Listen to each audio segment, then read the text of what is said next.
한글날을 맞아 교회 용어의 사용 실태를 점검해봤습니다. 익숙하게 써왔지만 잘못된 표현들이 많았는데요. 어떤 것들이 있었는지 소개해드리겠습니다. 비라카미 사랑의 선교회가 베트남 선교 30주년을 기념한 선교 심포지엄을 개최했습니다. 이 자리에서 베트남을 비롯한 인근 나라에 대한 선교 전략 등을 논의했습니다. 한국교회연합이 2019 신임 교단장과 총무 취임 감사 예배를 드렸습니다. 그 현장에 CTS 카메라가 다녀왔습니다.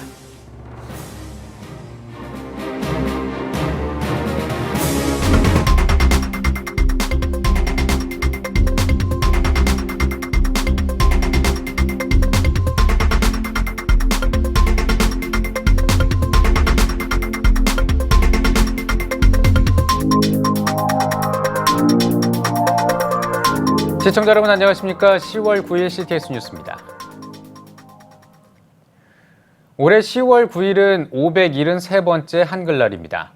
1446년에 창제됐지만 천대받았던 한글은 개화기에 들어서면서 성경을 통해 확산됐는데요. 당시 선교사들과 믿음의 선배들 덕분에 우리 민족이 접할 수 있었던 복음을 담은 한글 성경을 알아봤습니다. 최대진 기자입니다. 세종대왕이 1446년 반포한 훈민정음. 조선시대 양반들에게 천대받았던 한글은 주로 서민층을 중심으로 이어져 내려왔고 19세기 후반 개화기부터 한글 보급운동을 통해 본격적으로 사용되기 시작했습니다. 19세기 복음을 전하기 위해 조선을 찾았던 선교사들은 한글이 복음을 전하기 위한 우수한 언어임을 깨닫고 한글을 연구하기 시작했습니다. 한글로 번역된 성경은 효과적인 선교의 도구로 활용됐습니다. 당시 조선을 찾은 캐나다 선교사 제임스 게일은 한글은 하나님의 신비한 섭리 가운데 선교를 위해 준비된 훌륭한 언어라고 치켜세우기도 했습니다.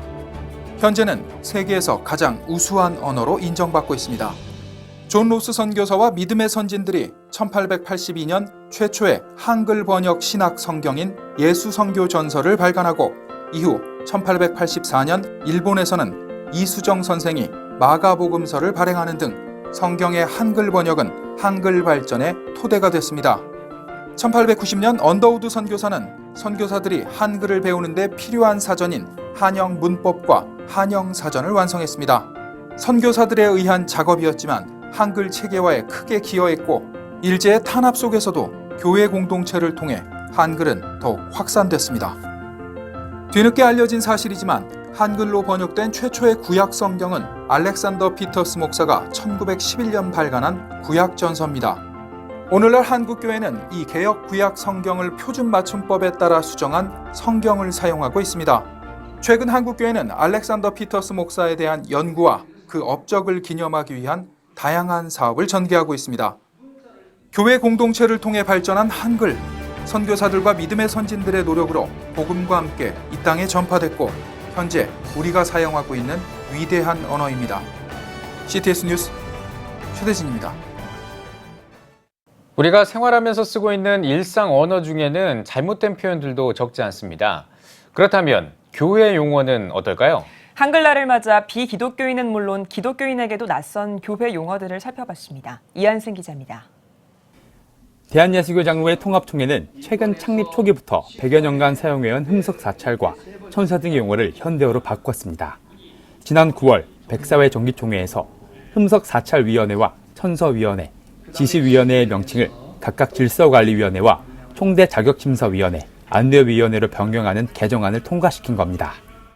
예장 고신총회는 지난 2015년 교회에서만 사용하는 단어를 현대어로 바꾸는 작업을 진행한 바 있습니다. 가장 중요한 점만 취한다는 뜻의 차료는 요약으로 총회장을 지낸 목회자를 가리키는 증경총회정에서 증경은 전임으로 총회에 상정하는 회의 안건인 헌의는 상정으로 바꿔 부르기로 했습니다. 이같이 교단 차원의 노력에도 불구하고 교회 내에선 비기독교인은 물론 기독교인들도 낯선 용어가 여전히 사용되고 있습니다. 단순히 돈을 바친다는 의미의 헌금은 돈 이상의 물질을 바친다는 의미의 봉헌으로, 대예배는 주일 예배로, 사회제는 인도자, 김례자로, 성가대는 찬양대로 사용해야 합니다. 또 중보기도는 중보의 권한에 있어서 하나님과 인간의 유일한 중재자 역할을 할 수 있는 예수 그리스도의 영광을 훼손할 수 있는 표현이므로 중보적 기도, 이웃을 위한 기도로 대신 표현할 수 있습니다. 이외에도 기독교인들이 세상을 떠날 때 쓰는 말인 소천 대신에 하나님의 부르심을 받았다 혹은 별사하셨다고 표현하는 것이 적절합니다. 복음이 전해진 지 오래됐음에도 고착화된 전통으로 인해 왜곡된 기독교 예배 용어들. 하지만 이제는 잘못된 용어들이 기독교의 핵심 진리를 훼손시킬 수 있다는 문제의식을 가지고 보다 나은 기독교 문화를 만들기 위한 노력이 요구되고 있습니다. CTS 뉴스 이한승입니다. 공산권 국가인 베트남은 교회를 마음대로 지을 수 없고 개인의 신앙생활도 정부가 감시합니다. 이런 베트남에서 30년 동안 그리스도의 복음을 전해온 단체가 있다고 하는데요. 비라카미 사랑의 선교회입니다. 비라카미 사랑의 선교회가 베트남 선교 30년을 맞아 기념 심포지엄을 개최했습니다. 김인혜 기자입니다. 베트남은 공산주의와 불교, 전통 무속 신앙이 강해 기독교는 2%가 채 안 됩니다.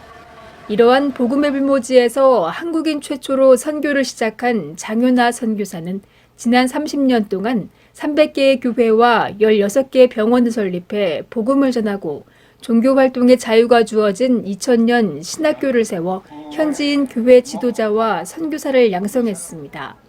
비라카미 사랑의 선교회가 주최한 심포지엄은 베트남 선교 30년을 통해 일어난 하나님의 역사를 살펴보고 선교 신학을 정립해 공산권 미전도 종족 지역에 새로운 선교 비전을 세우기 위해 마련됐습니다. 비라카미에 하나님의 말씀만 흥황하는 이런 일이 일어나서 비라카미가 세계 선교의 진정한 모델로 등장되어지기를 축복합니다. 지난 7일과 8일 양일간 진행된 선교 심포지엄에는 장신대와 협성대, 선결대, 연세대 등 10여 명의 신학자들이 발제자로 나서 베트남과 비라카미 선교에 대해 심층적으로 분석 연구한 논문을 발표했습니다. 그냥 된 게 아니에요. 하나님께서 역사하시고 또 우리 선교사님 붙들어 사용하시고 우리가 후원하면서 성경적인 전략이 이렇게 돼 왔는데 이걸 우리가 바로 정립시키고 바로 세워서 정확한 어떤 선교가 되게 해야 되겠다. 교회 개척과 다른 사역들과의 연합을 통해서 비라카미 지역에 하나님의 나라가 확장된다고 하는 분명한 신학과 믿음이 그들에게 있다고 평가할 수 있겠습니다. 이것은 앞으로 비라카미 지역에 개척된 현지 교회 목회자들이 가져야 할 교회론의 기초가 되어야 할 것입니다. 특히 이번 심포지엄에서는 세계 선교 허브를 만들어 효과적인 선교 전략을 세우고 초대교회로 돌아가 말씀 중심의 성령 운동을 전개하겠다는 내용의 선교 선언문이 발표됐습니다. 우리가 초대교회의 믿음으로 한국교회가 아직도 구원받지 못하고 또 구원받았다 하면서도 그렇게 구원에 이르지 못하는 거짓 신앙을 가진 그들에게 이것이 도전이 되어지고 또 새로운 신앙이 정립되는 그런 일이 됐으면 싶어서 그 선교 비전을 선언했던 겁니다. 한편 심포지엄 일정 동안 현장에서는 하나님이 세상을 이처럼 사랑하사라는 찬양의 밤이 진행됐으며 베트남 선교 30년 사역 사진 전시회도 함께 열려 참석자들의 눈길을 사로잡았습니다. CTS 뉴스 김인혜입니다. 특별히 이번 심포지엄은 공산국가인 북한을 마주하고 있는 우리에게는 더 의미 있는 시간이었습니다. 공산권 선교와 타 종교권에 대한 선교 전략을 논의해서 더욱 주목받았는데요. 심포지엄에서 논의한 내용들을 김덕원 기자가 정리했습니다. 지난 30년 동안 복음화율 500%를 이룬 나라 베트남의 선교 전략과 의미를 논의하는 자리가 마련됐습니다. 한국교회 베트남 선교 30주년을 기념해 마련된 이번 심포지엄에서는 무엇보다 비라카미 사랑의 선교회의 선교 전략에 대한 논의가 집중됐습니다. 발제자들은 비라카미 사랑의 선교회의 지난 30년의 사역은 타종교 지역과 공산국가에서의 선교 전략으로 큰 의미가 있다는 점에 모두 동의했습니다. 또 베트남이 가지고 있는 특수한 종교적 상황에서 병원과 학교 등 사회 선교가 가지고 있는 의미와 효과에 대해 주목했으며 특별히 300개가 넘는 교회 재건과 건축을 통한 거점 사역에 큰 의미를 부여했습니다. 교회 재건과 건축을 통한 거점 선교는 베트남이라고 하는 특수한 지역에서 그만이 갖는 독특한 방식이라고 할 것입니다. 더구나 교회를 세우되 그 교회를 선교사가 관리하는 것이 아니라 현지인들에 의해 운영되게 하며 측면 지원하는 것으로 가이드해주는 방식은 상당히 긍정적이라 여겨집니다. 특별히 이번 심포지엄에서 발제자들은 현지인 인재 양성을 위한 한국교회의 역할에 주목했습니다. 스스로 성장할 수 있는 베트남 교회를 위한 주문입니다. 발제자들은 우선 베트남이 비라카미 지역인 라오스와 캄보디아, 미얀마 보그마를 위한 거점이 되어야 하며 이를 위한 현지인 목회자 양성이 필요하다는 데 동의했습니다. 또 효과적인 인재 양성을 위해서는 교통과 정부 정책 등 비라카미 지역의 서로 다른 환경과 사회적 상황에 맞춘 교육 전략이 필요하다는 데 의견을 같이 했습니다. 교육 지역을 베트남에서 비라카미 전적으로 확산할 필요가 있습니다. 다양한 선교 현장형 비라카미 T 유형을 개발할 필요가 있다는 것입니다. 이를 위해서 운영할 지도자가 필요하죠. 자연 환경에 맞춘 선교 모델을 개발해야 한다는 주장도 있었습니다. 비라카미 지역에 맞는 비즈니스 선교 모델 개발이 강조됐으며 특별히 베트남을 비롯한 라오스, 캄보디아, 미얀마 지역의 자연 환경을 활용한 생태농업 선교와 공적개발 원조 등 현지 환경과 연계한 선교 모델을 개발해야 한다고 주문했습니다. 비라카미 선교를 포함해서 세계 선교는 비즈니스 선교와 생태 농업 선교, 나아가 공적 개발 원조와 연계한 선교를 병행할 필요가 있습니다. 이 밖에도 더욱 늘어날 교회와 현지인 성도들을 주목하며 비라카미 지역의 선교기관과 단체들 간의 협력 선교도 논의됐습니다. 또 50개가 넘는 베트남의 소수부족과 사회적 약자에 대한 관심과 각 나라와 지역별 자신학회 육성에 대한 필요성도 제기됐습니다. CTS 뉴스 김덕원입니다. CTS 다음 세대 연중기획 시간입니다. 교목 생활을 거쳐 청소년 사역 활동을 해온 목회자가 있습니다. 행복나눔교회 김현철 목사를 만나 다음 세대 청소년 사역의 노하우를 들어봤습니다. 장현수 기자입니다.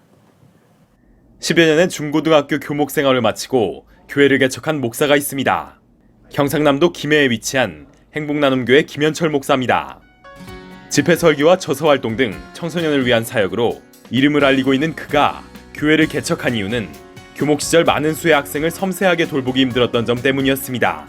그 아쉬움을 해소하기 위한 노력이 교회 청소년 사역 방향에 고스란히 담겼습니다. 개척교회였지만 다음 세대를 위해 청소년부를 따로 두고 먼저 성경 교육 등 경건 훈련에 집중하고 있습니다. 교회 청소년들은 매달 한 번 있는 전교인 새벽 기도에도 참석하고 있습니다. 또 교육부 조민철 목사와 함께 뜻을 모아 장기적인 진로 탐색 프로그램을 실시하거나 태블릿 드로잉을 통한 성경 메시지 전달 등으로 지역 청소년들이 교회를 찾아올 수 있게 하고 있습니다. 김 목사는 다음 세대 부흥을 위해선 사역자들이 먼저 다음 세대가 돼봐야 한다며 성경적인 언어와 함께 청소년들이 쓰는 실제적인 현장의 언어를 습득하고 대중매체를 접하며 동시대 문화에 대한 통찰력을 갖도록 공부해야 한다고 강조했습니다.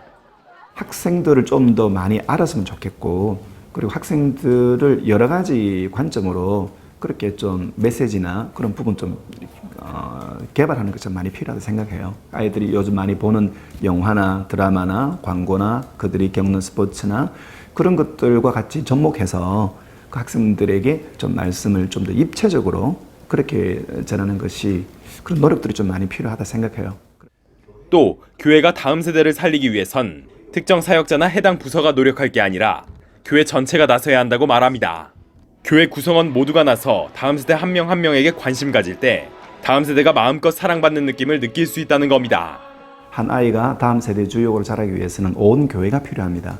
우리 교회에서 말로만이 아니라 정말로 우리 온 교인들이 따뜻한 가슴으로 학생들을 위로해주고 격려해주고 그런 게 참 필요하지 않나 생각이 듭니다. 개척교회에 녹아있는 청소년 사역의 노하우, 다음 세대를 살리기 위해선 다음 세대와 가까워지는 게 우선이라는 걸 보여주고 있습니다. CTS 뉴스 장현수입니다. 한국교회연합이 2019 신임 교단장과 총무취임 감사예배를 드렸습니다. 군포 제1교회에서 열린 취임 축하 감사예배에서 설교를 전한 한국교회연합 권태진 대표회장은 올바른 성경 세계관으로 한국교회를 이끌어가는 위대한 지도자가 되길 바란다고 전했습니다. 이어 2019년을 이끌어갈 각 교단 신임 교단장과 총무 소개, 축하패 전달의 시간이 진행됐으며 특별히 한국교회의 연합과 일치, 민족 복음화를 위해 기도하는 시간을 가졌습니다.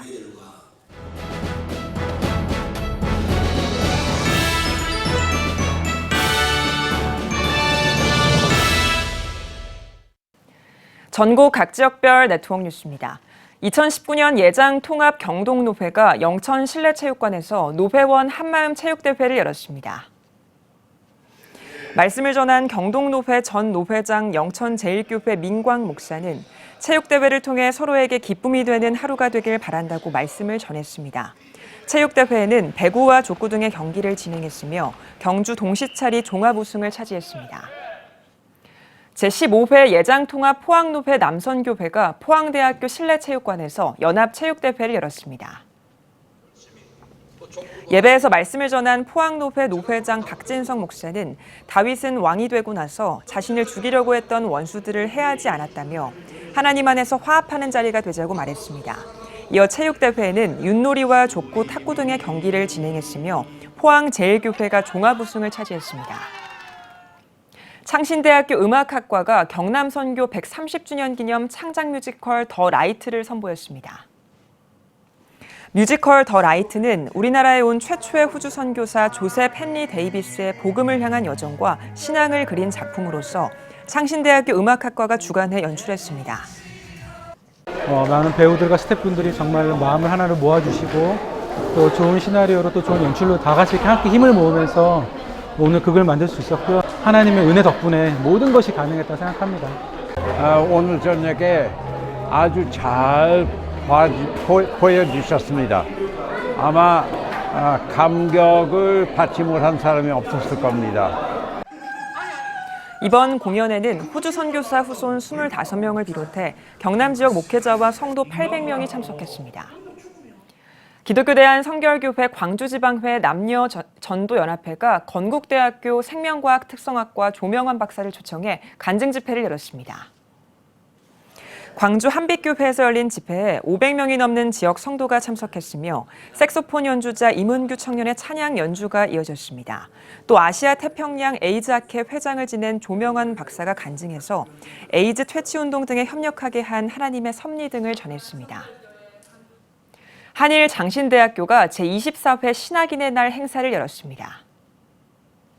신학과 동문회장 김성준 목사의 사회로 시작한 행사에서 100명이 넘는 동문들이 참석해 축구와 배구로 화합을 다졌습니다. 한일 장신대학교는 기독교 정신으로 인재를 발굴하는 대학으로서 전북 지역의 부흥을 위해 매년 영성 부흥 집회 등을 개최하고 있습니다. 기독교 대한감리회 청천교회가 새성전 봉헌 감사 예배를 드렸습니다. 예배에서 설교를 전한 중부연회 박명훈 감독은 감사가 넘칠 때 신앙이 성숙돼 하나님에게 쓰임받는 교회와 성도들이 될 것이라고 말씀을 전했습니다. 청천교회 한영종 목사는 그동안 기도와 물질로 도움을 주신 많은 분들에게 감사드리며 하나님에게 영광과 기쁨이 되는 교회를 세워가겠다고 감사 인사를 전했습니다. 인천 검단에 있는 영광교회가 원로 목사를 추대하고 담임 목사 취임 감사 예배를 드렸습니다. 감사 예배에서 말씀을 전한 송도 주예수교회 장상길 목사는 깊은 연합 속에 예수로 세워지는 믿음의 군사들이 돼야 한다며 영광교회 성도들이 예수 냄새가 나는 삶을 통해 가나안의 축복을 누리길 바란다고 권면했습니다. 영광교회 제2대 담임으로 취임한 신병렬 목사는 영광교회에서 14년 동안 사역하며 말씀을 통한 제자 훈련에 힘써왔습니다. 영광교회는 건강한 교회, 성숙한 성도라는 비전 아래 제자 훈련과 선교 그리고 다음 세대 사역에 힘쓰고 있습니다. 분당 만나교회가 국제구호개발기구 월드휴먼 브리지와 함께 제8회 다문화 가족과 함께하는 걷기 축제를 열었습니다. 이번 행사에는 만나교회 성도와 다문화 가정 등 2,900여 명이 참여했습니다. 참가자 1명이 2.5km를 걸으면 5,000원을 후원할 수 있는 이번 행사에서 모인 후원금은 다문화 가정의 고국 방문 항공권, 장학금 등으로 사용할 예정입니다. 성경적인 의미에서 너희도 나그네였던 때를 기억하며 나그네를 기억하라 그러셨어요. 그래서 이 다문화에 대한 부분은 사실 우리의 신앙의 고백이기도 하고 우리 크리스찬으로 살아가야 될 삶의 결단이기도 하고 그런 의미에서 이 다문화와 다문화 가정들과 함께 걷는 것이 굉장히 큰 의미가 있다고 생각하고요. 성남시만 해도 많은 우리 다문화 가족들이 있는데 어떻게 보면은 우리 이웃들에게 좀 저희들이 소홀하고 있는 부분이 있지 않는가. 더 더불어 살 수 있는 세상을 만들고 싶은 그러한 계기를 통해서 이러한 다문화 가족들과 함께 걷는 축제를 만들게 되었습니다. 이번 축제에는 걷기 행사 외에도 다양한 프로그램을 진행했습니다. 자살 예방 캠페인 제3회 함께 걷는 좋은 친구 생명사랑 걷기 축제가 안산 문화광장에서 열렸습니다. 사회복지법인 구프랜드 복지재단이 주최하고 안산 꿈의 교회와 지역 공공기관이 연합해 마련한 생명사랑 걷기 축제에 3만 명이 넘는 시민이 참여했습니다. 이번 축제에는 안산 소방서와 함께하는 심폐소생술 교육과 꽃 같은 내 얼굴 페이스 페인팅 등 60여 개의 놀이체험 순서 등을 마련했습니다. OECD 국가 중에 우리나라가 자살률 세계 1위라는 것은 이미 다 알고 계시는데 오늘은 한 3만 명 정도가 함께 축제를 즐기면서 걷기를 통해서 생명이 귀하다는 것을 외치고 있습니다.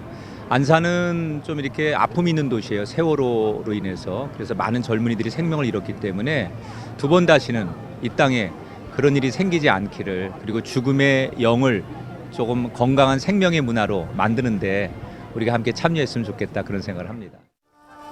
이날은 생명의 소중함을 알리는 걷기 행사와 함께 가수 장윤정과 캔 등이 출연한 콘서트도 진행됐습니다. 명수대교회가 월드비전 찬양단과 함께 지역주민 초청 예배를 드렸습니다. 이날 예배에는 월드비전 찬양단이 준비한 찬양 8곡을 부르며 명수대교회 새성전 건축을 축하하고 감사하는 시간을 가졌습니다. 찬양에 앞서 말씀을 전한 김강덕 목사는 명수대교회가 세계를 향해 복음을 전하고 이웃의 빛과 소금의 역할을 하는 교회가 되자고 전했습니다.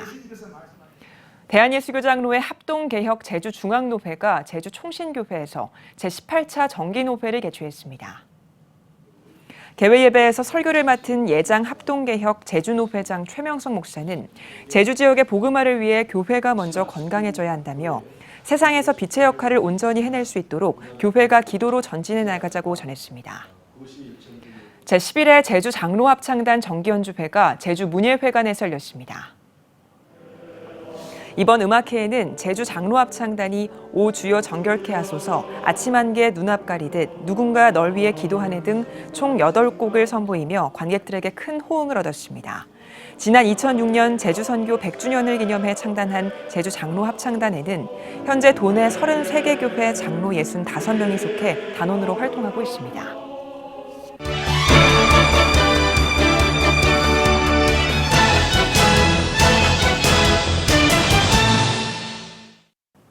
이번 주 문화가 소식은 박세연 기자가 전해드립니다. 세상의 복이 아닌 예수 그리스도가 주는 복은 과연 무엇일까? 신앙인들에게 진정한 복을 알려주는 책, 베이직교회 조정민 목사의 뜻밖의 축복입니다. 책은 성경에서 말하는 복, 성경 속 인물들이 받은 복에 대해 말합니다. 복의 종류로 다 모르고 떠나는 복, 반복해서 뺏기는 복, 장애를 갖고 사는 복, 꿈이 이루어지는 복, 발에서 신을 벗는 복, 시기심을 이겨낸 복, 하나님 마음에 든 복 등을 볼 수 있습니다. 저자는 결국 신앙인이라면 세상의 복에 목말라 하지 않고 고난을 겪더라도 하나님의 복을 받아야 한다고 책을 통해 말하고 있습니다. 행복을 위한 결혼 생활 가이드, 결혼을 앞둔 그대에게입니다. 책은 주제별로 7개의 장으로 구성됐으며 결혼의 이유, 부부 사이 다름의 이해, 성과 돈 문제, 갈등 해소법 등을 다루고 있습니다. 각 장마다 행복한 결혼 준비와 결혼 생활에 필요한 질문과 노하우를 전하고 있으며 마지막 장에는 선배 부부들의 생생한 결혼 체험기를 담아 결혼을 준비하는 이들에게 실제적인 도움을 주고 있습니다. 저자인 경산중앙교회 김종원 목사와 성민경 사모는 결혼에 대한 공부와 교회 공동체의 지속적인 양육 속에서 결혼을 준비할 때 행복한 결혼 생활을 할 수 있다며 책을 통해 사랑의 결심과 의지를 다지는 기회를 얻길 바란다고 전했습니다. 건강한 결혼 생활을 위해 꼭 알아야 할 점들을 짚어보는 책, 똑똑 나 이제 결혼해도 될까요? 입니다. 총 5부로 나눠진 책의 1부에서는 결혼 전 생각해봐야 할 부분들을 다루며 2부에서는 행복한 부부가 되기 위해 결혼 후 점검해봐야 할 부분을 살펴봅니다. 3부와 4부에서는 각각 부부의 상처난 마음을 치유하는 방법과 부부관계를 발전시키는 법에 대해 알아봅니다. 마지막 5부에서는 자녀들을 성공적으로 코칭하는 방법에 대해 소개하고 있습니다. 저자인 여의도 순복음 하남교회 임동환 목사는 부부를 비롯해 청년들과 예비 부부들까지 책을 통해 진정한 결혼에 대해 이해하길 바란다고 말했습니다. 또 사랑을 말하고 있는 책이 전도의 도구로 쓰이길 바란다는 마음도 전했습니다. 기독교인의 정신을 가지고 책을 기록했고, 그리고 이 책을 읽으면서 그들이 이렇게 살아야 되겠구나, 이렇게 서로 사랑하고 이렇게 서로 이해해주고 서로 감사하며 살아야 되겠구나 하는 그런 마음을 얻도록 이 책을 제가 기록을 한 것입니다. CTS 뉴스 박세현입니다.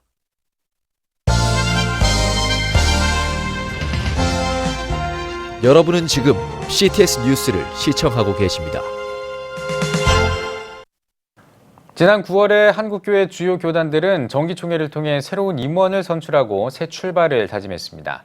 이에 CTS 뉴스는 신임 총회장들을 초청해서 교단 현황과 함께 임기 중 주요 계획을 듣는 시간을 마련했습니다. 오늘 뉴스 더보기 시간에는 대한예수교장로회 합신총회 신임 총회장인 문수석 총회장과 이야기 나누겠습니다. 총회장님 안녕하십니까? 네, 안녕하세요. 예, 네. 반갑습니다. 네, 반갑습니다. 자, 먼저 취임하신 거 진심으로 축하의 말씀을 다시 한번 드리고요.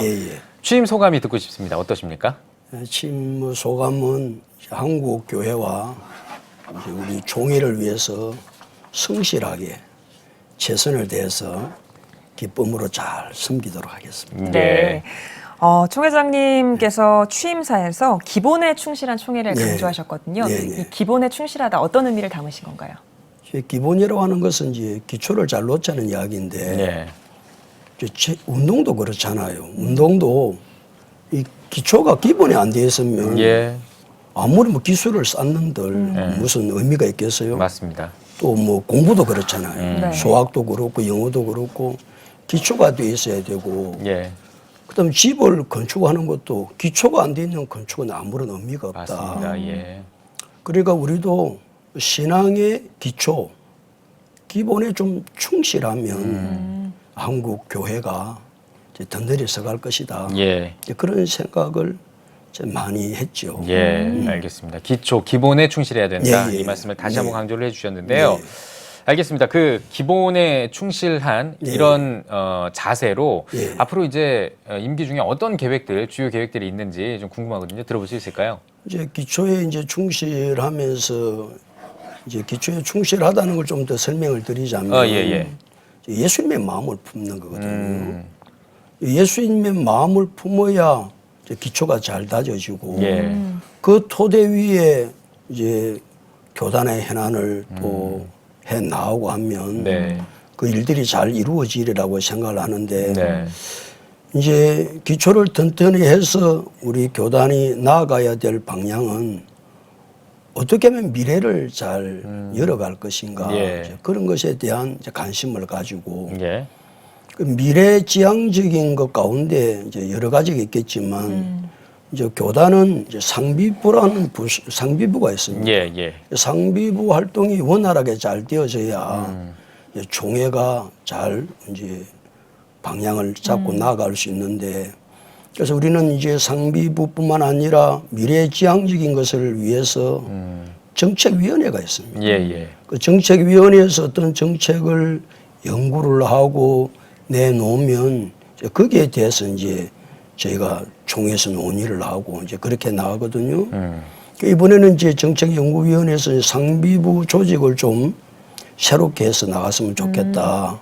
그런데 그게 좀 이제 총회에서 갑론을박이 있어가지고 그 채택이 안 됐는데 그 부분도 좀 더 진지하게 또 우리가 토론을 하고 해 나가면 좋겠다. 이제 그런 이제 방향으로 나갈 것이고 또 한 가지는 이제 행정서식재정위원회가 있습니다. 이제 노예로부터 뭐 행정서식들이 굉장히 많거든요. 그 행정서식들이 좀 잘 정리가 되면 총회가 나아가는데 힘들지 않죠. 그러나 그게 뭐 여러 갈래로 있으면 어려우니까. 그래서 작년부터 우리가 그걸 했는데 올해 한 해 더 연구해가지고 내년에 그런 방향으로 나아가려고 지금 하고 있습니다. 총회장님 이제 본격적으로 구체적인 사안별로 총회 차원의 전략이나 계획을 좀 여쭙도록 하겠습니다. 동성애와 이단 같은 이제 반성경적인 움직임에 대해서 총회 차원에서 좀 어떻게 대처하실 생각이신가요? 이제 동성애 문제는 이제 반성경적이잖아요. 반성경적이고 이제 동성애 문제는 우리가 이제 총회에서 해결하기 위해서는 동성애 저지 대책위원회가 있습니다. 예. 동성애를 어떻게 하면 저지할 것인가 이제 그런 부분들을 이제 우리가 생각을 하고 그 세미나를 통해서 동성애 문제가 얼마나 심각한 건가. 예. 일반인들은 그걸 잘 모르잖아요. 일반인들뿐만 아니라 성도들도 동성애의 피해, 앞으로 동성애가 확산되었을 때 우리 자녀들에게 미칠 영향 이런 것들이 일반 성도들은 잘 모른다. 네. 그래서 그걸 이제 세미나를 열고 또 어떤 경우에는 우리는 이제 작년에 이제 그 집회도 열고 네. 동성애는 안 된다. 이제 그런 것들을 이제 해왔는데 우리 한국 교회가 함께 일들을 좀 이루어서 네. 반성경적인 일에는 모든 교단이 한 목소리를 내어서 이끌어갔으면 좋겠다. 네. 그런 생각을 하죠. 네. 알겠습니다. 그리고 이 이단에 네, 대해서도 네. 좀 말씀을 이어주시면 좋겠는데요. 그렇죠. 예. 이단 이제 그 이제 교회를 보호하기 위해서 예. 우리 교단을 보호하고 넓게는 이제 이단으로부터 한국 교회가 보호를 받아야 되니까 네네. 왜 이것이 이단인가 성경적으로 신학적으로 이걸 이제 잘 정리를 하는 것이 우리 이단 대책위원들이 참 수고를 많이 해요. 예. 참 수고를 많이 하는데 어떤 면에서는 우리 이제 합신교단이 이단에 대해서 잘 그렇게 이야기를 하니까 무슨 합신이 맨날 이단만 이야기하냐 이런 식으로 비칠 오해 소재가 있기는 해요. 네. 그럼 우리는 어떤 이단이다 정지하기보다는 이제 바르게 예. 이제 나아가야 되니까 그 발음을 이야기해 줄 수 있는 것이 우리 총회가 해야 될 일이고 그 이단 대책위원회가 그 일을 아주 잘하고 있습니다. 네. 이제 그러나 이제 그 잘못된 것에 대해서 정죄보다는 어떻게 하면 그들의 그 마음을 품고 예. 함께 달려갈 것인가 그런 것들도 이제 우리가 초점을 맞추어서 이제 나아가는 것이죠. 네. 네. 알겠습니다. 자, 동성애 이단 문제 어떻게 하실 건지도 들어봤는데 네. 이번에는 네. 그 한국 교회가 또 직면한 문제 중에 미자립 교회가 많다라는 문제가 있습니다. 그렇죠. 예, 이 균형 잡힌 어떤 그 교회 이런 네. 것들을 좀 만들기 위해서 어떤 좀 방안이 있으신지 궁금하거든요. 미자립 교회, 작은 교회 참 가슴 아픈 이야기잖아요. 예. 이제 목회를 이제 하면서 교회를 성장시키고 부흥시켜서 좀 그렇게 하고 싶은 것이 목사의 마음이죠. 예. 저도 32년 전 이제 방에서 교회를 개척해서 그 작은 교회의 서러움, 작은 교회의 아픔, 그걸 고스란히 제 속에도 있죠. 그런 아픔들이 있는데 이걸 이제 한국 교회가 어떻게 풀어 나가야 될까? 이건 교단적인 차원뿐만 아니라 한국 교회가 이 문제를 풀어 나가야 되는데 거기는 이제 농어촌 교회들도 있죠. 도시에서 개척하는 교회들도 있죠. 우리 농어촌 교회들이 그 어렵고 힘든 속에서도 지탱해 왔기 때문에 이 사람들이 도시로 나와서 사실은 교회들이 이제 성장하고 그런 거 아니에요. 작은 교회도 저는 마찬가지라고 생각해요.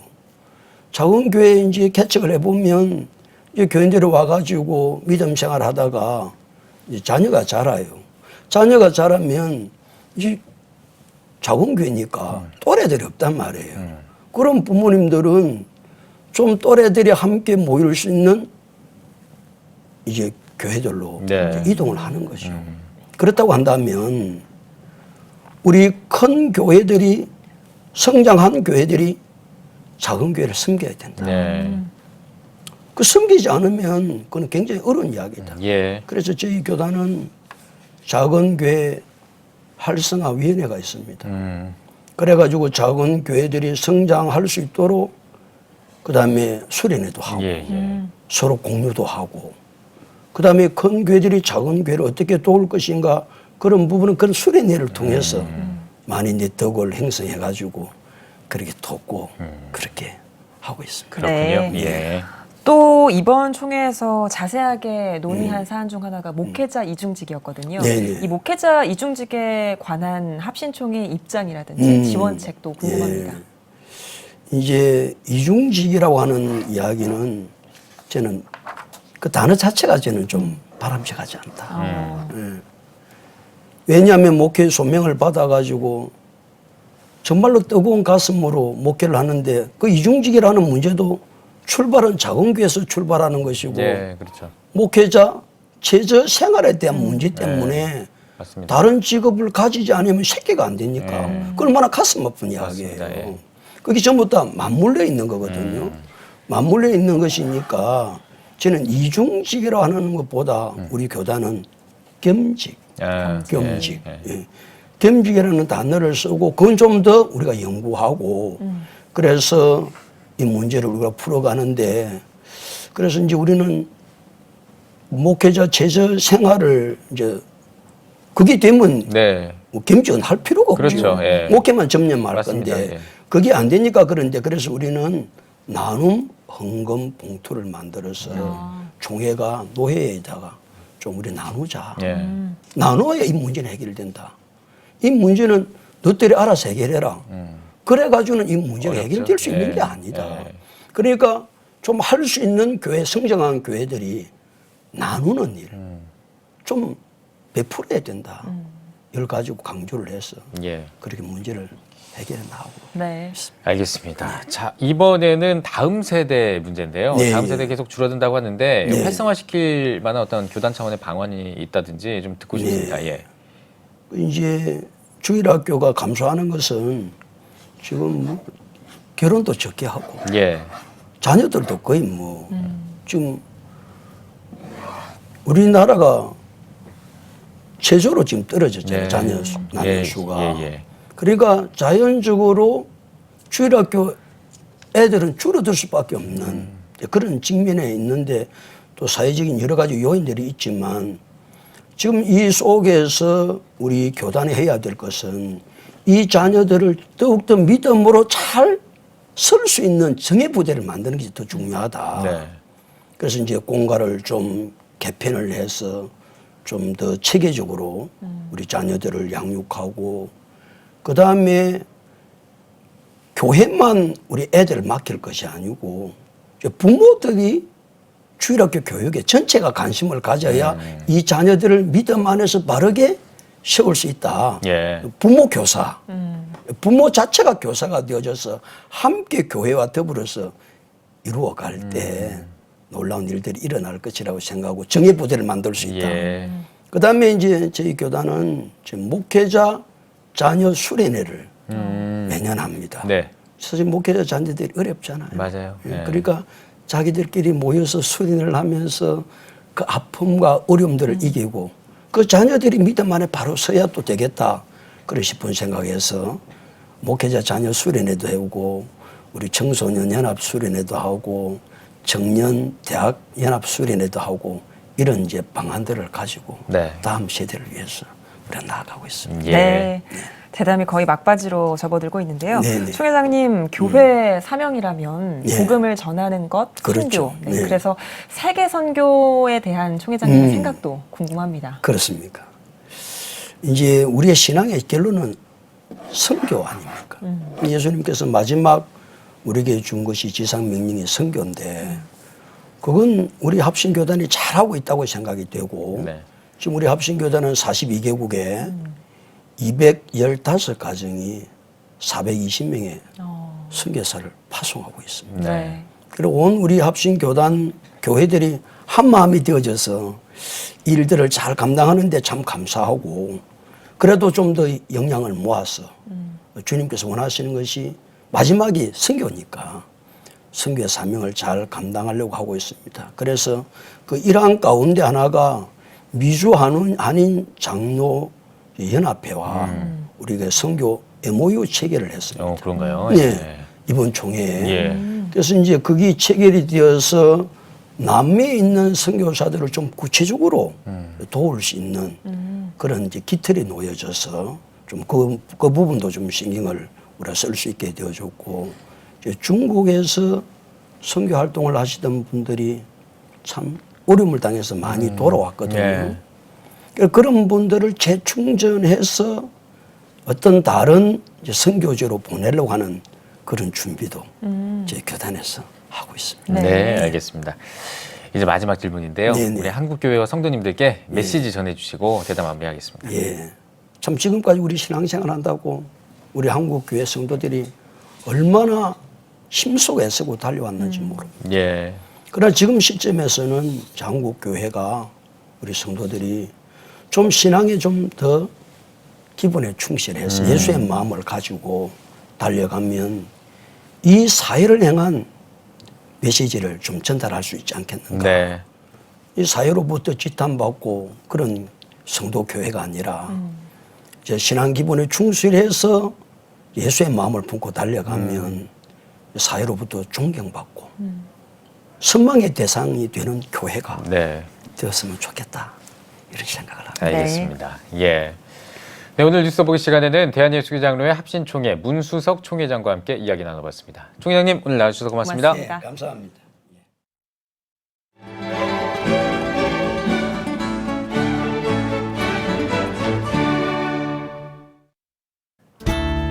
오늘은 전국이 맑겠습니다. 낮 최고 기온은 19도에서 24도가 되겠습니다. 주간 날씨 해봅니다. 동풍의 영향으로 12일은 강원 영동과 경상 동해안, 13일은 강원 영동에 비가 오겠고 그 밖의 날은 가끔 구름이 많겠습니다.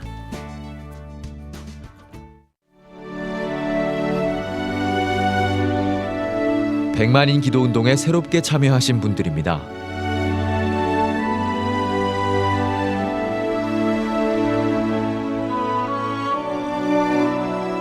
백만인 기도운동을 통해 보내주신 후원금은 국내는 물론 전 세계를 향한 CTS의 영상 선교 사역을 위해 소중하게 쓰이고 있습니다.